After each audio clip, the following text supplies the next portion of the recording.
قل للذي كم بات يلتحف الأسى، واليأس في جنبيه أوغل واستبد.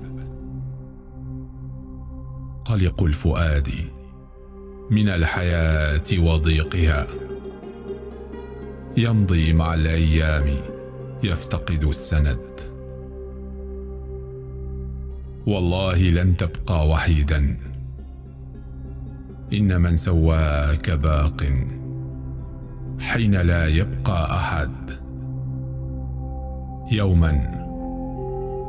يوما سيجبرك اللطيف بلطفه، إن الشدائد لا تدوم إلى الأبد.